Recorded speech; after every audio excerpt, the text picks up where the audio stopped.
We are going all over the world in this video. We're going to Switzerland, we're going to France, we're going to England, we're even going to Disneyland. But our first stop is in ancient Australia, the land of the dinosaurs. Okay, not too ancient, because these are Erstwilder dinosaurs. An Erstwilder is a form of jewelry that started in Melbourne only about 15 years ago.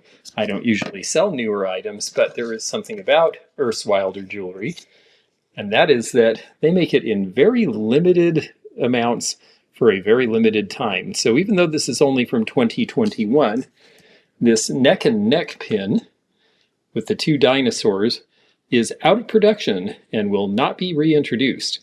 And that is something that I look for. I want things that are not currently available. There is the Erstwilder signature on the back of this. That's how you can tell it apart from a Leah Stein or one of the other companies that did this sort of phenolic stacked resin jewelry. You can see its various layers. Done much like Leah Stein, a generation after. You can see even the same sorts of riveting in the clips. Erstwilder was named because it was going to be erstwhile, meaning of the past, but then they realized that they were doing a lot of animal designs. They have guest designers. They have actually produced things that people like you and me have sent them. So they have a lot of different designers. Some come, some go, and it makes for a very diverse line of items that are produced in fairly limited quantities for a fairly short period of time. And that's why they're collectible. And that's why you're seeing pins like this selling from anywhere from $35 to $75 and up on eBay. So we will put this one on eBay right now, along with all of the items that you're going to see in this video, and they will be for sale. I think we're starting this one at $19.99. We will see if the dinosaurs go back to their homeland or if they are resurrected in someone's jewelry box here in the United States, Canada, or Mexico. That is a far cry in age from our second piece, which is this carved shell cameo. This is 150 years older than the piece we just showed you. This is from the 1870s when ancient cameos were rediscovered in Rome and became all the rage, but then were made out of shells, carved in a cameo form where you reveal a layer below a layer, and they had nice contrast and color. So these became very popular. This one is from Rome from about 1875, and this one is a scene, which is unusual. Typically they're portraits. If you do see a scene, it's generally biblical, such as Rebecca at the well. So this is different. And it was so different and so interesting and so large at about 2.5 inches just for the oval that when somebody dropped it, they had it repaired the only way they knew how to safely do it back then, which is a staple repair. Why did it get dropped? Well, it has this interesting slide bar mechanism here, but it's still, being Victorian, only had this catch, a C-clasp, not a safety catch. So at some point it got snagged. It fell off of somebody's outfit, and it was smashed. And they loved it so much they had it put back together again. Back then, glues were not considered very reliable, so they would do staple repair. They would drill tiny, tiny holes and put staples in to bring the pieces together. You can see the way it was done from the back. There are people who collect things just because they're staple repaired. Although, this could go to a cameo collector as well. Obviously, it's imperfect, and I know that I'm generally a real stickler for perfection and condition with things like this, but this is a one-of-a-kind. It was carved by hand. It is truly antique, and the repair is part of the collector interest with this piece. So we are going to put this one up right now. I'm not sure what to expect because it's repaired and who the collector ultimately will be. Will it be someone who likes Victorian jewelry? Will it be a cameo collector? Or will it be somebody who thinks that these repairs are quite interesting? You typically only see these repairs on expensive porcelain from that time, so this is an unusual thing to have. We're going to stick to the little things for a little while here because this next piece is very, very cute. It's very springy, and it's, again, quite old, a true antique. A Chelsea Derby porcelain figurine of a sheep. Made in England. The Chelsea Company was the first important porcelain maker in England. It took a long time for the various houses of Europe to figure out the secrets of making porcelain. For many, many centuries, only the Chinese knew how to do it, and they weren't telling. And when the European houses started to figure it out, well, then every other country wanted to have a royal porcelain maker. Chelsea started in London in 1745, and being right in London, they could reach a luxury market of merchants and people who had money for such things. And you can tell that it's Chelsea because of the anchor mark on the bottom. There's a series of similar anchor marks that were done on Chelsea porcelain of the time. This one has a little bit of wear on the spaghetti, as we call it nowadays, right here. But it is a really cute little piece. It's not cracked or broken in any way. It's got a great face. The paint is all still there. Look how content and happy this little lamb is. Chelsea started doing miniatures almost right away in the 1740s, but they were mostly functional. It took a while before they did the Chelsea toys that were critters and that sort of thing. It's a wonderful piece. We really just don't see a lot of Chelsea pottery. Just after the first gold mark ended, they merged with a company called Derby, and they ended up moving out of London because their land was so valuable that the factory was torn down and put into other purposes. So the Chelsea mark continues later in time, but this is still a fairly early piece, probably early Victorian. And Chelsea was very popular in the Regency era of England. For those of you who watched Bridgerton or the related tales, Queen Charlotte, the actual Queen Charlotte, sent her brother Adolphus in Austria an entire set of the dinnerware to show how wonderful English porcelain was. So it was considered very, very good, even by the royalty in that time. Even though this is just a little bitty piece, the value may be on the high side because it is a miniature and because it has this old mark on it. So we are going to start this piece at $9.99 and just see what happens. We're not doing a buy it now on this one. We do have buy it nows on some pieces though. And so if you're seeing this video and you go to the links in the description below and you hit a buy it now and it's not there, it means someone beat you to it. And that might be one of our level 2 and level 3 members because they give us the extra support that it takes for us to take the time to do these deep dives. And so they get this video released early to them. If you want early release of this video so that you can get in on the action, you can take a level 2 or 3 membership either on the main channel or on Patreon. Well, for our next stop, we have another thing that is in miniature, but it is a little different kind of miniature and it's very cute. And we're going all the way up to 1905 now. And this is the Buffalo Brewing Company of Sacramento. Buffalo Brewing was a very large brewery by California standards in the early days, and they did very well until Prohibition. And this is a pre-Prohibition piece because on the back, you have this wonderful courting couple that says, "May we kiss whom we please and please whom we kiss." And look at the owl in the tree up above. That is just really fun. And that was a rather radical motto at the time because it was only around the turn of the 20th century that marriages started to be more about falling in love and being with somebody you thought might be your soulmate, as opposed to marriages being arranged for family reasons or for reasons of money. Now, what is this little thing? Well, this is actually a toothpick holder. And if you see here, it has the 1905 patent date by the Hygienic Toothpick Company of Toledo, Ohio. And you open this up, and it tells you on the flap that H.I. Seymour is the manager of the Buffalo Brewery at that time. And here are some of the brands that they sell: Bohemian, New Brew, Select Export, and something called Kulmbacher, because like most breweries, they were founded by Germans, so they brought a lot of the German traditions with them. Our beers are made from selected material and are guaranteed pure. Patent 1905. The toothpicks are in here. It's all original. It's in perfect condition, and it's pre-Prohibition. Now, it could just sell because somebody thinks that's a sweet sentiment. It could sell to somebody in Sacramento who's interested in local history, but the likelihood is it will sell to somebody who collects pre-Prohibition breweriana, because that is a very popular category within alcohol and bar collecting. And so it's not a huge piece, but it's a really cool piece. I'd never seen one before, and we are going to start this at $9.99. I think it likely will settle somewhere around $20, maybe more. We'll find out. Now, if you had a little too much Kulmbacher, you might need this product. This was Nature's Remedy. And Nature's Remedy says, "Take one tonight, you'll feel better in the morning." Notice the hyphen between to and night. Today and tonight used to be hyphenated words, This is around 1920. Better than pills for liver ills. Get at 25 cents per box. I love the face on this, and they're happily taking the pill in hopes of feeling better.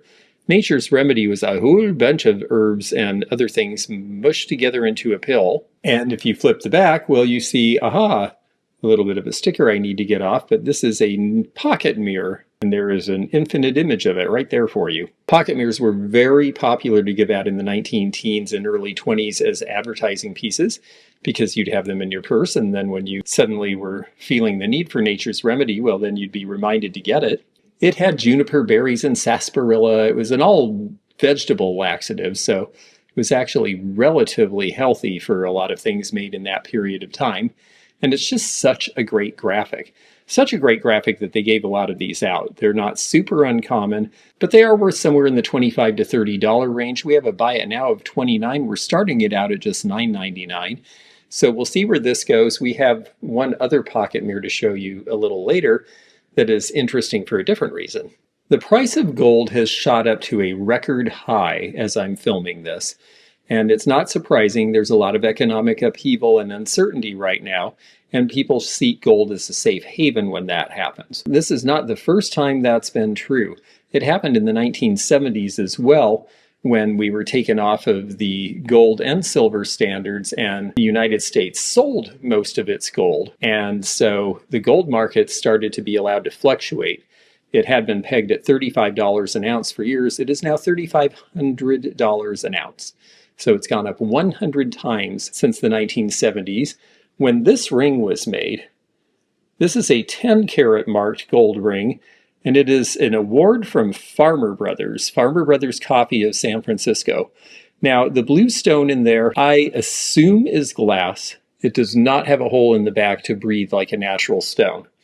But it does have an inscription inside, which you may or may not be able to read, but it was inscribed to Bud Kettman, who was a senior sales manager for Farmer Brothers. Farmer Brothers primarily is an institutional company.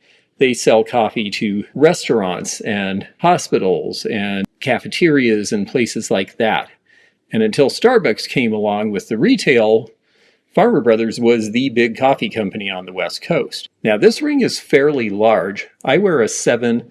It's very loose on my finger. I think it's probably about a 9 or 10. So it's rather big. It's got a nice chunk of gold in it.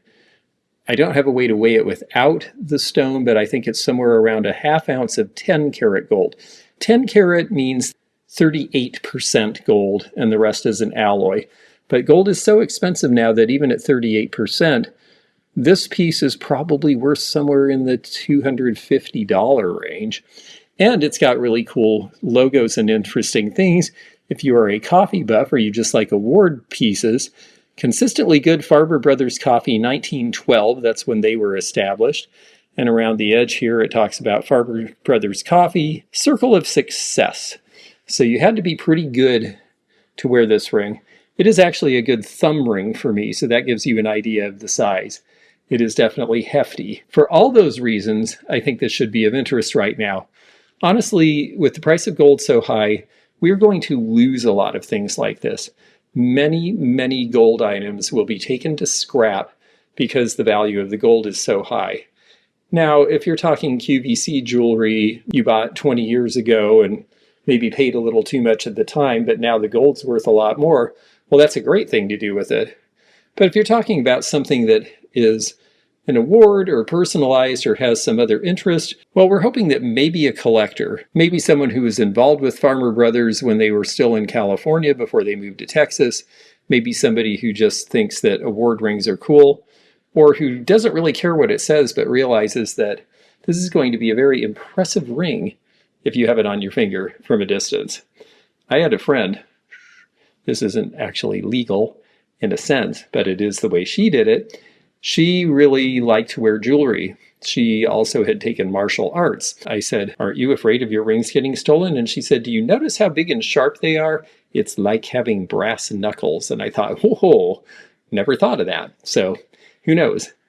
Maybe that's your reason for buying something like this. But I think somebody out there will really like it. And I have no doubt that it will go for a good price because of the nature of the material itself. You know, gold is something that doesn't tarnish. It's a very hard material, and that's the reason that it's always been so prized. And we are in a period where people are really into the color gold as well. You're seeing brass coming back into style. So a good time to have gold, and if you don't, well, here's your chance. Now, speaking of people who liked a lot of gold, well, there was this guy, Mr. T, the real-life superhero. This is indeed the authentic Galoob action figure in the original box from 1983, when the A-Team was really at its peak of popularity, and Mr. T was at the peak of popularity. Nancy Reagan even sat on his lap. Mr. T is his legal name now, but he was born into this world as Lawrence Terode. And Lawrence Terode grew up in the projects in Chicago and had a pretty rough life. And he watched his father and uncles go fight in wars and do a lot of heroic things and then come back to be called Boy. And he didn't like that very much. And so he legally took the name Mr. T because he said, I will be given respect. And now my first name is Mr., so they will never call me Boy, which is pretty clever, actually. The more I have looked into Mr. T's life and background, he's actually a pretty smart guy. He managed to get out of the projects, go to college, became bodyguard for a lot of really famous people, including Michael Jackson and Diana Ross at various points, and Steve McQueen. That was on the basis of the fact that he'd been a bouncer at various clubs, and he got picked to be on a Tough Man competition on television, and he won because he was really that tough. And why did he wear all the jewelry? Well, he wore all the jewelry because when he was a bouncer, if somebody would have a bar fight and maybe their jewelry would come off or get thrown at somebody or it'd get lost or dropped on the floor, he would be at the front door wearing it. And if they came back to claim it, they could get it from him without going back in the bar, which they didn't want to do because if he threw you out, you didn't come back. So that's how Mr. T got started. The haircut is because he was reading National Geographic and he saw a picture of West African Mandalika warriors and they had a similar hairstyle. And he thought it looked pretty tough. And it certainly did. I mean, take a look at the back of the box. I would not mess with that guy. The most extraordinary man you could ever meet. He's big and bold. He's the boss. I would say that was true. He actually became the most popular of the stars on the A-Team and was making $80,000 an episode, which was a lot of money in 1983, and kind of rankled the other stars on the show who thought they were going to be the big name. This is in the box. It's original. It's got everything. He's got lots of jewelry. There is a small hole in the cellophane. There's a little bit of creasing on the front that you can see. But all in all, it's a good original piece. And definitely Mr. T has always been an original as well. I know that there's somebody out there who just loved Mr. T in the 1980s who collects action figures. And here is your chance to get this one back. They actually sell pretty well. He should go between about $80 and $100 potentially, but we're starting him off at half that at $39.99. So somebody will have a lot of fun having this on their shelf. Now, if you're an 80s kid who was more interested in sweet things, well, this is very, very sweet. This is Strawberry Shortcake. And Strawberry Shortcake in 1980 was a new concept. That's her comb rattling around that you hear. She does have it because this one has never been out of the original box. It's got the original tape still. And she has the flat hands, which makes her an earlier edition. See how the bottoms of the hands are not cupped. That makes her even a little bit more desirable. Strawberry Shortcake had an interesting beginning. She started as an American greetings card drawn in 1973 by Barbie Sargent. She almost became the spokesgirl for a whole bunch of hard fruit candies, but they decided not to use her that way. And that turned out to be a good thing because instead, she ended up becoming a TV star. She was updated for television in 1979. The first specials came out in 1980 and continued through 1985. They were very, very popular. She had a whole world around her. There are many other characters that have dolls in the box. I have an almond tea at Lander Street Vintage for sale right now, in fact. And they all had a mascot, except for Strawberry Shortcake. an animal or something that had a similarly saccharine sweet name. They were all named after various kinds of fruit or food, all things that were very nice, and everything in their world was very, very good. And this was one of the first times they came out with the TV show and an entire world of toys to choose from right away. Her cart, the bake shop, the carousel. She had lots of friends. Blueberry muffin, apple dumpling with tea time turtles. See, there's the mascot. And huckleberry pie. There was even a bicycle. They made 1 million Strawberry Shortcake bicycles. It's a very collectible bicycle now. Strawberry Shortcake stuff in general is very popular because a whole lot of little girls in the late 70s are in their mid-40s now, and this is their nostalgia. And the mid-40s are when a lot of people start collecting. So the prices on Strawberry Shortcake, especially sealed early generation in the box, can be pretty high. She may sell for as much as $100 or more. And that was a real surprise to me. I did not expect that when I picked her up, but I'm glad I did. And I think someone else who's a collector will be glad I did too, because she's just in such great shape and all complete. We're going to start her at $9.99, but like I say, I think the actual settling price will be quite a bit higher. And you can follow along with these listings and see. Part of the reason we do this is because by doing it on eBay auctions, we get a picture within 10 days of what the market is now for these items. And we hope that that's useful for other resellers, for collectors, and just fun to see happen, because then you learn what we learn about these interesting objects and what the current interest in the marketplace is.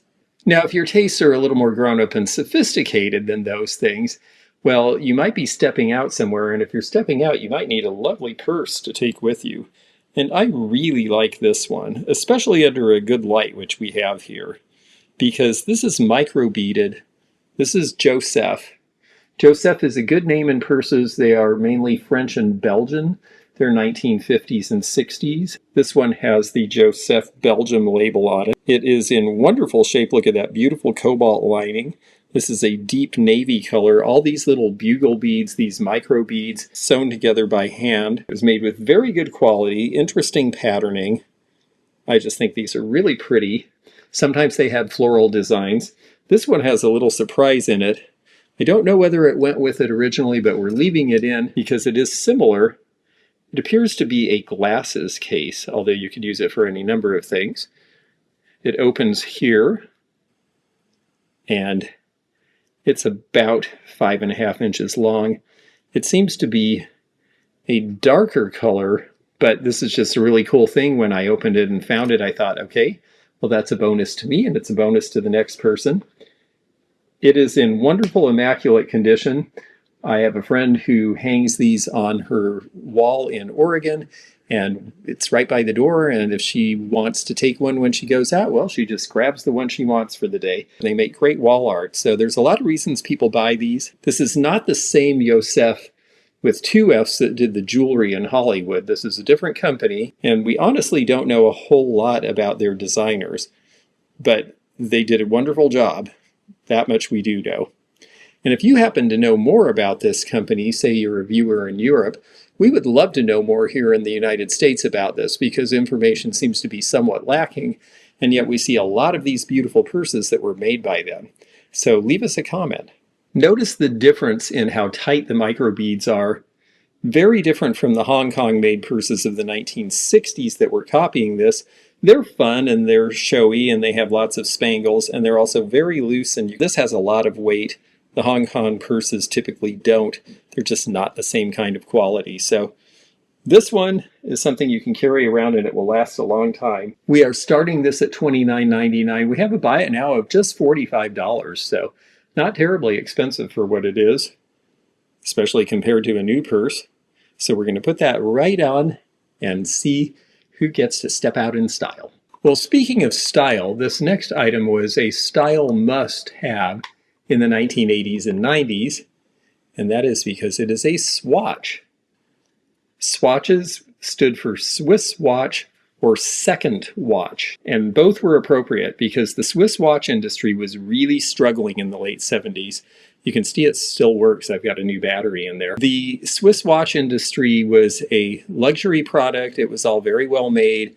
It was all made using mechanics, and then the quartz watch came out. And the quartz watches were so much less expensive, kept great time, and all of a sudden Swiss watches were in a lot of trouble. And Swatch figured out that to bring the emphasis back on Swiss watches, they needed an entry-level watch, a second watch that was something that was fun, stylish, and yes, made with the quartz movement so that it could be price competitive enough, but not super cheap because it was all about style. This was part of the Snow Pass line, meaning it was made to be easy to take on and put off when you were wearing ski gloves. This one was used a little, as you can tell, not too roughly. It's pretty clean overall. The Velcro is pretty good and not super threadbare or anything, because Velcro can wear out after a while, so it's in pretty good shape overall. It does work, as you can see. There's the back of it. When they first came out, the original watches were 50 Swiss francs, which was actually a fair amount of money, but not compared to a Swiss watch. And so to make them worth the extra money, it was all about style. They sold a million different styles. They got people like Keith Haring to do designs for them. And so it got continued with this line for the winter sports enthusiasts. This is the key watch function version. It's got the original box. By this time, they were selling for 70 Swiss francs. So some real money, even though it was a sports watch and a fun watch. And that's what people like about them. That's why they're collectible now. People remember them fondly. There's so many different designs. I think this one's pretty attractive. with the black and gold and red combination. And I think someone else will too. It does have all the original paperwork in about 16 different languages. So it's a very complete piece with the box. We're going to start it at $19.99. Our buy it now is probably less than it costs new. Well, while we're on the subject of fancy European luxury goods, this next piece might surprise you. It's a very pretty pattern. I kept thinking it seemed vaguely familiar, and then I realized when I was with Berner Brothers in Ohio, a big mansion where they were going to buy out the estate, they got very excited about a set similar to this.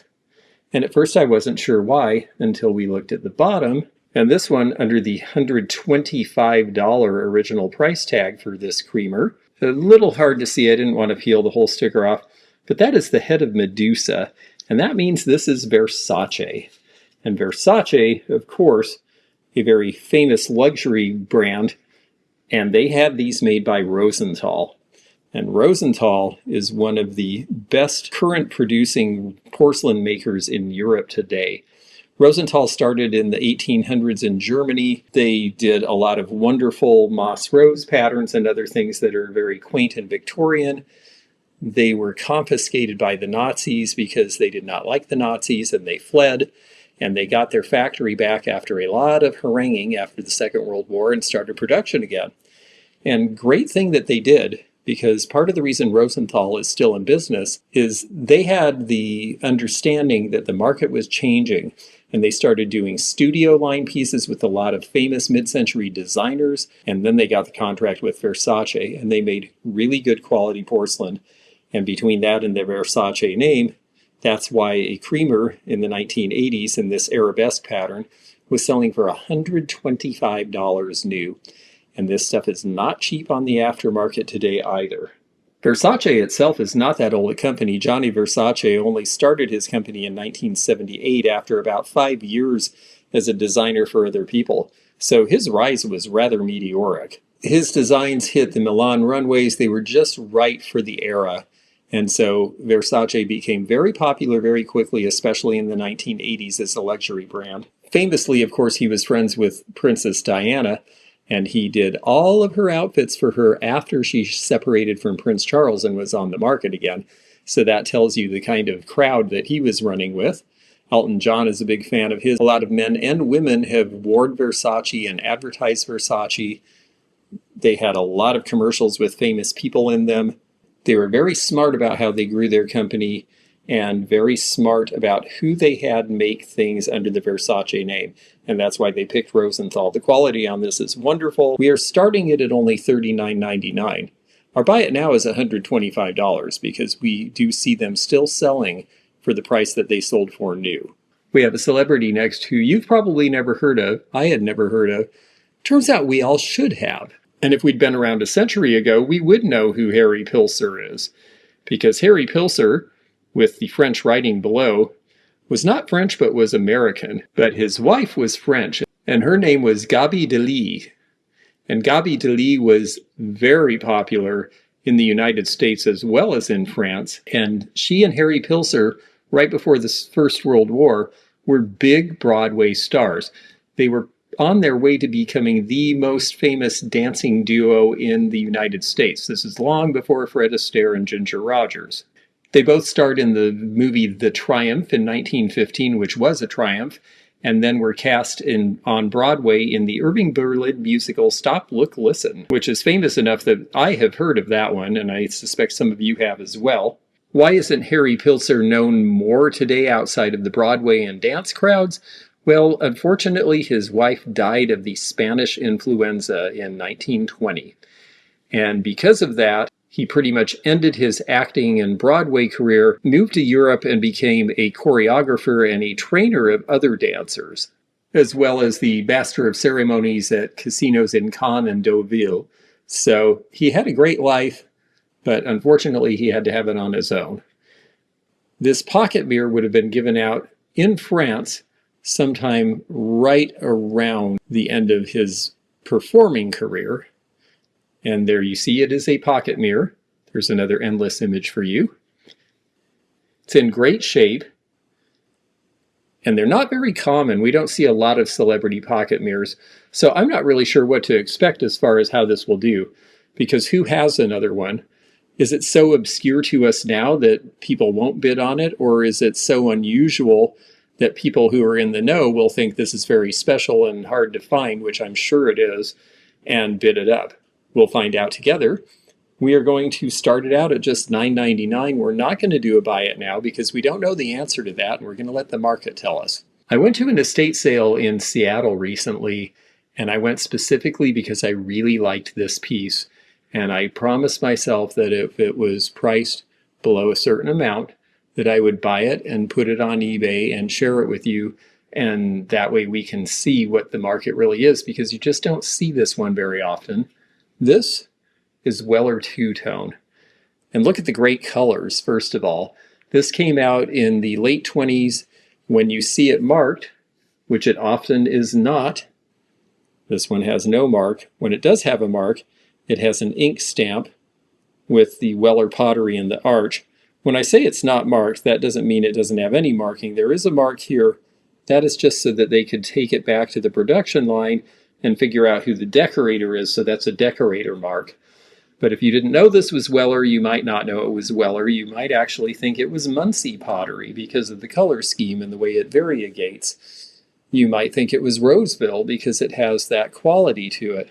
But it is indeed Weller, and it is a vase that is a pillow vase and also a flower arranger on top, which is rather unusual. They had this in a very large triangular vase at the sale, along with some other smaller pots and things that you do see time to time. And I just thought this was so special that I went ahead and picked it up. My hunch is that in the right place for the right collector, this is probably worth between $125 and $150. Because it's a great line you don't see often. The colors are really fun. And it's got that peephole. It's a complex piece because of the way it was made. When you have this sort of thing, yeah, you can mold it, but then you have to pour all the slip out. And this is a pretty complicated mold to do right. And so it's just something I think is really fun, very pretty, just as good on the backside as it does the front. So we're going to put this out there. I think it's a beautiful piece, and I'm curious to see who collects this. This next piece came from a true prodigy, a feller by the name of Bob Feller. From the 1930s to the mid-1950s, Bob Feller was a really good pitcher. He played for the Cleveland Indians back when they were still called that, and he still shares the record for the most one-hitters in baseball with 12. He pitched a lot of no-hitters, and back when they first started measuring the speed of pitches, they measured it differently than we do now. They measured it when it crossed the plate. He could throw a 100-mile-an-hour fastball across the plate. Now the way they measure it, which is at the point of release, that would be 110 miles an hour, which is almost unheard of even today and even during the steroid gate period of baseball. So he was really impressive. And he lived a nice long life. He managed to survive his being drafted into World War II. He managed to retire from the Indians. And he managed to keep on going long enough that he ended up at the Rugby Batting Championship in 1991. And a fellow named Frank came to see him and said, "Would you please autograph this hat?" And Bob Feller was happy enough to do it. And so there it is. I found this hanging on a wall of hats at an estate sale. They didn't really go through them, so they didn't see that this one was signed. Now, Bob Feller did sign a lot of stuff, but it's really cool to me that he signed this particular piece at a batting championship, so he still remained interested in the game. I don't know if he was doing some scouting for somebody there, but it's just really neat that somebody casually walked up and said, "Hey, I know who you are." And he said, "Well, of course I'd be happy to sign for you." It's baseball season. A lot of people start really adding to their collections if they're baseball fans. And I thought this was a perfect time to put this out. So we're going to start this out at $9.99. We have a buy it now of, I believe, $25 on it. So a not expensive but fun memory for somebody who loves baseball. Now, speaking of sporting celebrities, there was a time when they won World Series, which Bob Feller did once, where they did not say afterwards, "I'm going to Disneyland," because Disneyland didn't exist until this year when this flyer came out. This is an original 1955 information flyer from Disneyland when it is a brand new attraction. So brand new that when you look on the back and you see the map of Los Angeles, there's one big freeway, and it's the 101. It's not even called I-5 yet. And it takes you down to Anaheim, and that's how you get to Disneyland. And here is a list of the adventures awaiting you, because people didn't know what Disneyland was yet. So they had to tell you that you would get to see all of this. So you see Main Street, you see the boat ride, you see the World Bazaar, you see a Western stage show, you see the Sky Ride, you see what we now call Thunder Mountain in Frontierland, and of course some of your favorite characters, although interestingly enough, in this early incarnation of Disneyland, the characters are not really as much of the emphasis as they are in later years. Although you do have Dumbo flying on the front of it with the Disneyland banner. What will it cost? Disney might want to go back and revisit this. Disneyland is designed for the enjoyment of everyone and always will be. And that's why general admission for children under 12 is 50 cents.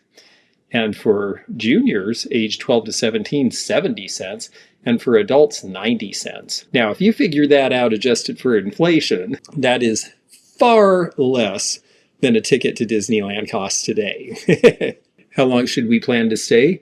Surveys of our guests reveal that most visitors make a full day of their trip. Now you have to stay about 5 days to see it all, so maybe that's why it's so expensive. This is actually a pretty hard piece to find because it's from the very earliest incarnation of the park. One of these sold recently on eBay for $75. Will this one? Well, I don't know, because, you know, when you have the second one, you get the second customer, the one who didn't bid $75. So we'll see who the second customer is and how much they're willing to pay. Now, to get to Disneyland in 1955, you might have driven in not your father's, but maybe your grandfather's Oldsmobile with a clip-on visor mirror just like this one. Oh yes, the mirror works very well. There you can see the Oldsmobile lettering on the top. They had a different version that was for the driver's side where you would keep track of your mileage and things. But this one was for the passenger side, so it just has the bare logo. This might have been on your Rocket 88 or your Olds Fiesta station wagon. My dad had an old Starfire that he got clocked doing 100 miles an hour in almost, and he got a big whopping ticket. They were very fast because the Rocket 88 engine, the 8-cylinder that they introduced in the 50s, was a screamer. An Oldsmobile at that time was a little more upscale than certainly a Chevy, and even a step above a Pontiac. It was basically the blue-collar working man's equivalent of a Buick. That was their niche in the market. And this mirror is in great shape. It has one little tiny spot here that's gone a little bit, but it isn't really losing the silvering on the back at all. The clips are good. You don't have to necessarily be a car fan to want something like this, because you could clip this up anywhere that you need a mirror. I hadn't had one in a long time, and they typically sell for about $25. We're going to put this one up for $9.99 and see where it goes. Maybe it went to Disneyland originally. 10 years after that, when the kids had grown up, maybe what you wanted was a personal luxury car. And the car that set that trend and really started out that whole niche was the Ford Thunderbird. And this is its shop manual from 1965. Now, a shop manual isn't as interesting in terms of graphics as, say, an owner's manual that shows the car, if you're just a car enthusiast. But if you are working on a Ford Thunderbird, it has invaluable information, and that's why these old shop manuals sell for pretty good money. And this one in particular should do well because it is a real one. First printing 1964, when the car came out in September of 64. It was a rakish car. It was a beautiful car. They're very collectible now. It was about the end of the small intermediate-sized Thunderbird personal luxury cars. They got much bigger and more bloated after this. So it was the last of the really sleek Thunderbirds that we think of synonymous with that name. And finding this particular book in this condition is not that easy to do. Now, granted, it does have some soiling because it had other manuals on top of it in a shop that had lots of ambient dust, and it sat there for many years. So you see some darkness here. You see a little bit of evidence of use on the edges here, but the inside is clean. There's minor creasing. All in all, it's a really good working copy. And the fact that it's the original rather than a reprint, considering the reprints are selling for $35 to $40, makes me think there's some pretty good value to this. And it did not cost much. This is something to know if you're a reseller and you're in a place and you're like, oh, what would I want in the garage? This is the kind of thing you might want from the garage. Easy to ship, interesting, and a regular market. So we're going to put this out there, and hopefully someone will use it to fix up their 65 and go cruising this summer. Well, my backdrop has all but disappeared because I am bringing the last piece from the backdrop up to show you now. I think it's really cool. It is a Seagram's 100 Pipers bar lamp from the 1960s, late 60s in fact. And the reason we know that is because when this came out, also in 1965, it was made with a Scottish flag. And in 1969, they dropped the Scottish flag and changed the logo accordingly to the Pipers. But what's neat about it is the way it lights up. It's got texture, it's a textured plastic, it's a triangular sign that would have hung on a wall so that you would see it from two different perspectives. You could also put it in a corner, I suppose, if you hung it right. It's got all the original hanging points on it. It's in great shape, no cracks, nothing missing. 100 Pipers was a big deal for Seagram's because they wanted to make a really nice Scotch whiskey. And they ended up blending 25 different whiskeys to get this formula. And why the 100 Pipers? Well, the 100 Bagpipers were part of the group that led the last Scottish uprising against England. So that's something that in Scottish lore is considered a big part of their history. But oddly enough, the place today where 100 Pipers is the most popular is Thailand. For some reason, they like 100 Pipers Scotch whiskey better per capita than any other place in the world. But it is something that you'll find in liquor stores here in the United States. The bar light, well, these are long gone. This is over 50 years old, and it still works great. And there's so much interest in Breweriana now, and these lights. And so because of that, I expect that it might sell for around $75. We are starting it at $39.99. I actually have a buy it now that's slightly lower than what I think the piece might sell for, because if somebody really wants it and grabs it, well, they'll be happy and so will we. We have 2 items left, and one is a cute thing from childhood, and one is an artful and kind of racy thing from adulthood. So we're going to start with the childhood one, and then if you have any little children watching, well, you may want to put them to bed before we show you the last item. Our childhood item is this set here from 1984. A lot of things for 80s kids tonight, but that is where a lot of the market is now. Collecting starts with nostalgia. Childhood nostalgia is a lot of that. And the 1980s, well, those kids are in their 40s now. There's an ABC plate and accompanying mug in the Alphabet Bears series by Tiffany and Company. So if you were born with a silver spoon, well, you could use it to scoop food out of this if you were a little kid. This one doesn't look like it ever was used. And here's the mug that goes along. Alphabet Bears, because like the old-time ABC plates that originated in England back around 1800, well, this has all the letters of the alphabet around the edge, and every one is accompanied by a bear doing something. It's just very cute. And they did a lot of other things in this series too. Tiffany and Company in 1984 was looking for a comeback. They had been purchased by Avon in the late 70s. And Avon is a good company, but Avon is a squarely middle-class company, and they did not really know what to do with Tiffany. There were articles in the New York Times around 1980 talking about how going to Tiffany was like going to a Macy's white sale, and everything had gotten really cheap and down market, and it didn't feel like Tiffany's anymore. And that was a big problem. And Avon came to realize that that merger was not a good choice, and so they sold it to a private group who took it over and started to bring things like this in order to rejuvenate the Tiffany name. And so Alphabet Bears ended up being a popular series that lasted for a number of years. Tiffany got its mojo back, and of course is considered very highly again today. This set is going to be sold as a set. I see people selling them individually, but since we have both pieces, we're going to sell them together, and we're going to start them at $9.99. I believe the selling price will be somewhere between $35 and $50. We'll find out together now. And that brings us to our last and, well, more sophisticated piece. It really is actually an art book.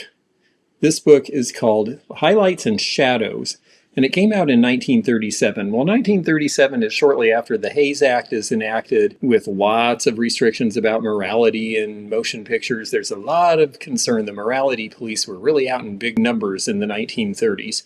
And so it has a plastic cover to keep you from seeing this also rather dark and fuzzy and frankly not too literal image of a nude woman.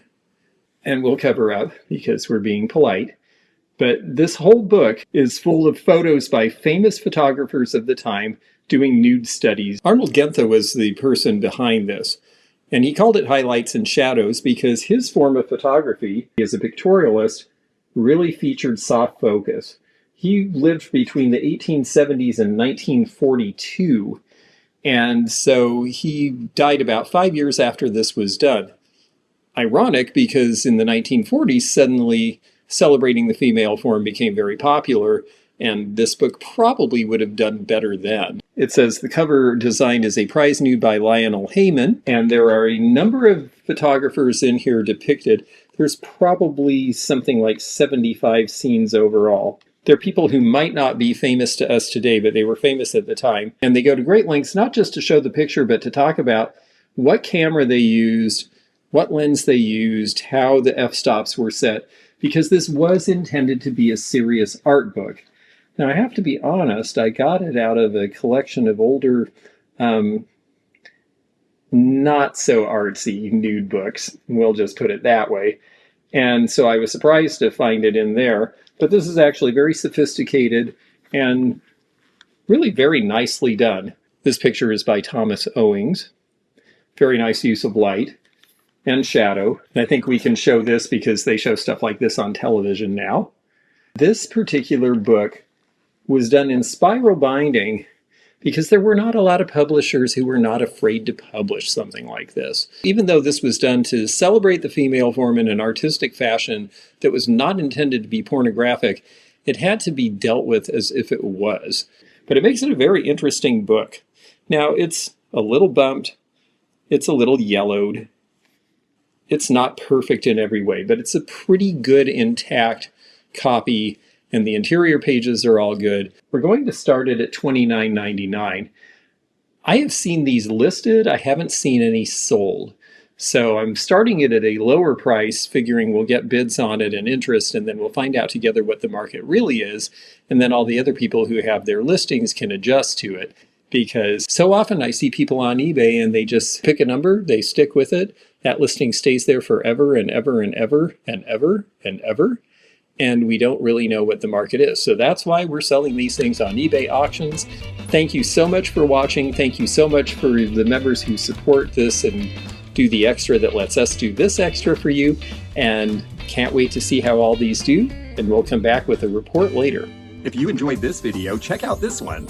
Also, click thumbs up to like this video and check the description for information about our Patreon, our memberships. We've got a lot of different levels with different perks and bonus videos and early content. Also, please do check out our website, theantiquenomad.com, for appraisal help. And we'll see you again for more adventures in the antique and vintage community soon. Bye for now.